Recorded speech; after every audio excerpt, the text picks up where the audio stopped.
Good morning girls, उपस्थित हैं नए वीडियो में नए ज्ञान के साथ में। उम्मीद है कि अब तो आपको बहुत मज़ा आ रहा होगा, लेकिन कुछ कुछ बच्चे हैं जिनको अभी भी कठिनाइयों का सामना करना पड़ रहा है। तो बच्चों, इंसान को कठिनाइयों का सामना करना आवश्यक होता है, क्योंकि यदि वो कठिनाइयों का सामना करता है तभी वो सफलता का आनंद उठा सकता है।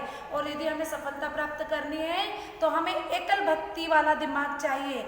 एकल भक्ति वाला दिमाग, उसका मतलब ये हुआ कि जिस तरह से हम ईश्वर की भक्ति करते हैं तो हमारा पूरा ध्यान ईश्वर में होता है, उसी तरह से जब हम यहाँ पर विद्यालय में ज्ञान प्राप्त करते हैं तो हमारा मस्तिष्क पूरी तरह से यहाँ कॉन्सेंट्रेट होना चाहिए। हमारे दिमाग में सिर्फ एक ही बात होना चाहिए कि आज मैडम हमको क्या पढ़ाने वाली है। इसके अलावा हमें कुछ नहीं सोचना है कि मम्मा क्या बना रही है, पापा टीवी देख रहे हैं या भैया खेल रहा है। आपको सिर्फ थोड़ी सी देर के लिए बस वीडियो देखना है तो पूरा समय और अपना पूरा ध्यान वीडियो के ऊपर लगाएंगे और बहुत अच्छे से समझेंगे। उम्मीद है आपको कोई कठिनाई नहीं आएगी। ठीक है, तो स्टार्ट करते हैं आज का नया टॉपिक। आज का टॉपिक है अनेकार्थी शब्द। आज का टॉपिक पढ़ेंगे हम अनेकार्थी शब्द। तो सबसे पहले मैं आपको परिभाषा पढ़कर बता देती हूँ। एक से अधिक अर्थ प्रदान करने वाले शब्द अनेकार्थी शब्द कहलाते हैं। फिर से पढ़ती हूँ। एक से अधिक अर्थ प्रदान करने वाले शब्द अनेकार्थी शब्द कहलाते हैं। तो चलिए हम अब आज के टॉपिक को आगे बढ़ाते हैं। परिभाषा तो मैंने पढ़ दी और परिभाषा तो आपको बुक में भी मिल जाएगी। यदि परिभाषा पढ़ने और सुनने से यदि ये समझ में आ जाता तो आप क्यों स्कूल आते, आप क्यों वीडियो देखते। तो ठीक है, मैं इसको एक्सप्लेन करती हूँ अपने शब्दों में। अनेकार्थी शब्द वो शब्द होते हैं जो एक से अधिक अर्थ की अभिव्यंजना करते हैं और भाषा को रोचक बनाते हैं। ठीक है, अभी आपको समझ नहीं आया होगा, उसके लिए मैंने एक टेबल बनाई है। उस टेबल में मैंने आपको समझाने के लिए अलग अलग भिन्न भिन्न प्रकार दिखाए हैं। इन भिन्न भिन्न प्रकार के आधार पर मुझे उम्मीद है कि आपको अनेकार्थी शब्द जो है समझने में मदद मिलेगी। अनेकार्थी शब्दों का प्रयोग हम किस तरह से करते हैं, सबसे पहले हम देखेंगे भिन्न भिन्न प्रसंगों के अनुरूप। हमको अनेकार्थी शब्द समझने के लिए और प्रयोग करने के लिए ये देखना होगा कि प्रसंग कौन सा है, समय क्या है।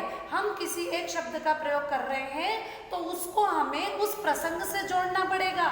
जैसे कि अंक, यदि मैंने बोला किसी वाक्य में अंक शब्द का प्रयोग किया तो यदि वो प्रसंग आपके घर, परिवार या स्नेह का है तो अंक का मतलब होगा गोद। जैसे राहुल अपनी मम्मा के अंक में सोया है, अंक में, या माँ ने अपने बच्चे को अंक में भर लिया। अंक का मतलब होता है गोद। ठीक है, लेकिन यदि यही अंक का प्रयोग मैं स्कूल में करती हूँ कि चलिए 1 से लेकर 20 तक के अंक गिनिए, तो क्या करोगे आप? सबकी गोदी गिनने जाओगे? अपने फ्रेंड्स की गोदी गिनोगे? नहीं। गोद शब्द सही है, लेकिन प्रसंग क्या है यहाँ पर? यहाँ पर प्रसंग है कि मैडम आपको गणित पढ़ा रही है, तो गणित में अंक का मतलब है संख्या। अंक का मतलब घर पर मम्मी दादी या जो भी आपको स्नेह करते हैं वहाँ पर प्रसंग और था, वो आपको प्यार कर रहे थे इसलिए उन्होंने आपको अंक में भर लिया, मतलब गोद में भर लिया। ठीक है, यहाँ पर मैडम आपको बोल रही है कि 1 से 20 तक के अंक पढ़िए, तो यहाँ पर प्रसंग अलग है, यहाँ विद्यालय का प्रसंग है। ठीक है, तो अंक का एक मतलब तो होता है गोद और एक मतलब होता है संख्या। एक और अंक का मतलब होता है भाग। जैसे मान लो कि एनुअल फंक्शन है या कोई भी टीवी पे आप नाटक देख रहे हो तो एक अंक समाप्त होने के पश्चात पर्दा गिरता है, मतलब एक भाग खत्म हो गया, अब दूसरा सीन आने वाला है। भाग मतलब सीन है ना, अब दूसरा सीन आने वाला है, मतलब दूसरा भाग आने वाला है। तो यहाँ पर अंक एक शब्द है लेकिन उसके भिन्न भिन्न अर्थ हो रहे हैं। ये बात आपको समझ में आई कि एक शब्द के भिन्न भिन्न अर्थ होते हैं। तो यहाँ पर हमने प्रसंग के आधार पर आपको समझाने की कोशिश की। अब हम आ जाते हैं प्रयोग के आधार पर। यदि हम किसी शब्द का प्रयोग कर रहे हैं, किसी एक शब्द का, तो आपको ये देखना पड़ेगा कि उसका जो प्रयोग है वो किस उद्देश्य से हो रहा है। यदि मैंने कहा कि जाओ जग में थोड़ा सा दूध लेके आओ, तो अब आप बताओ दूध किस में लाओगे? जग में लाओगे। सबके घर में होता है जग। जग मतलब एक बर्तन। तो यहाँ पर जग शब्द का प्रयोग जो है वो एक बर्तन को बता रहा है कि आपको एक बर्तन लेना है जग, और उसमें जाके आपको दूध लेके आना है। लेकिन यही जग का प्रयोग इस तरह से किया जाए कि देखो बच्चों, जग में आपको ऊंचा नाम करना है, तो क्या आप जग में घुस के नाम करोगे? मजाक कर रही हूं मैं। वहां पर जग का मतलब होता है संसार। ये तो आपको अच्छे से समझ में आ रहा है ना कि जग में दूध लाने का मतलब बर्तन, और जग में अपना नाम रोशन करना है, मतलब संसार में अपना नाम रोशन करना है। जग में अपना नाम खराब नहीं करना। तो क्या आप जग के ऊपर नाम लिखोगे? बर्तन वाले अंकल से बोल के कि जग पे मेरा नाम लिख दो? नहीं बच्चों, जग मतलब संसार। ठीक है, तो यहाँ पर जग का मतलब, एक जग का मतलब होता है बर्तन और एक जग का मतलब हुआ संसार। अब एक और उदाहरण से मैं समझाती हूँ। भिन्न भिन्न परिस्थिति के आधार पर यदि आप किसी शब्द का प्रयोग कर रहे हो तो आपको ये देखना पड़ेगा कि किस परिस्थिति में आपने वो शब्द बोला है या किस परिस्थिति में वो शब्द लिखा गया है। जैसे कि सोना, मुझे सोना बहुत पसंद है ना। अब मुझे सोना बहुत पसंद है, तो इसका क्या मतलब हुआ? सोना, नींद निकालना। हाँ सही है, लेकिन मुझे वो नींद निकालने वाला सोना पसंद नहीं है। यदि मुझे नींद निकालने वाला सोना पसंद होता तो क्या मैं इतनी सुबह सुबह आकर आपको जगाती? नहीं, मुझे तो ये सोना पसंद है। देखो ये सोना, ये सोना, ये सोना, समझ आया ना? हाँ, सोना एक धातु। धातु तो आपने बोला वो भी सही है और मैंने बोला वो भी सही है। सोने का दो मतलब हो गया, एक तो ये वाला सोना जो कीमती धातु है, और एक सोना मतलब नींद निकालना, मतलब एक क्रिया है। तो ये देखो आपकी परिस्थिति, यदि मैं सोई हूँ रजाई ओढ़कर और यदि मुझे कोई बोल रहा है कि चले फिल्म देखने, नहीं नहीं मुझे फिल्म देखना पसंद नहीं है, मुझे सोना बहुत पसंद है, तो वो परिस्थिति में सोना मतलब नींद निकालने वाली सोना। यदि मुझे कहीं इन्वेस्ट करना है, मैं बैंक में पैसा नहीं डालते हुए सोना खरीदूंगी, मैं बोलूँगी नहीं नहीं मुझे बैंक में पैसा नहीं डालना है, मुझे तो सोना पसंद है, मैं सोना खरीदूंगी। तो परिस्थिति के अनुसार भी हम एक शब्द का प्रयोग जो है वो समझने के लिए ध्यान रखना पड़ता है। तो मैंने इतने सारे उदाहरण बताए, अंक, जग, सोना, है ना। इन सब चीज़ों से आपको समझ आया होगा कि अनेकार्थी शब्द जो है किसे कहते हैं। तो अब अनेकार्थी शब्द तो आप समझ गए, लेकिन अब आपके दिमाग में एक कंफ्यूजन क्रिएट हो गया। मुझे समझ आ रहा है आप क्या पूछने वाले हो।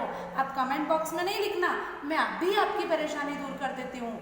आप मुझसे पूछ रहे हो कि मैडम आपने अभी तो पढ़ाया था पहले वाले टॉपिक में, तो मैंने वो बेटा पर्यायवाची पढ़ाया था, अनेकार्थी नहीं पढ़ाया था। पर्यायवाची और अनेकार्थी दो अलग अलग कंसेप्ट है, इन दोनों में बहुत बड़ा अंतर है। पर्यायवाची और अनेकार्थी शब्दों में मुख्य अंतर क्या है मैं आपको बताती हूँ। पर्यायवाची शब्द में क्या होता है, विभिन्न शब्द होते हैं और उनका एक ही समान अर्थ निकलता है, शब्द अलग अलग होते हैं। जैसे उदाहरण के लिए देखो जल है ना, एक शब्द जल, दूसरा शब्द नीर, तीसरा शब्द वारी, चौथा शब्द तोय, पांचवा शब्द अम्बू, है ना। कितने शब्द हो गए? जल, नीर, वारी, तोय, अम्बू, 5 शब्द। इन सब का मतलब क्या है? एक ही मतलब है, पानी। इन सब का एक ही मतलब है। तो पर्यायवाची शब्द में क्या होता है, बहुत सारे अलग अलग शब्द होते हैं, लेकिन उसका एक ही मतलब होता है पानी। समझ आया ना? अलग अलग शब्दों का एक ही मतलब पर्यायवाची शब्द कहलाता है। लेकिन यहाँ पर अनेकार्थी शब्द जो होते हैं भिन्न भिन्न शब्द लिखे हुए होते हैं और उनके अर्थ भी भिन्न भिन्न होते हैं। ठीक है, जैसे मान लो यहाँ पर मैंने विभिन्न शब्द लिखे हैं।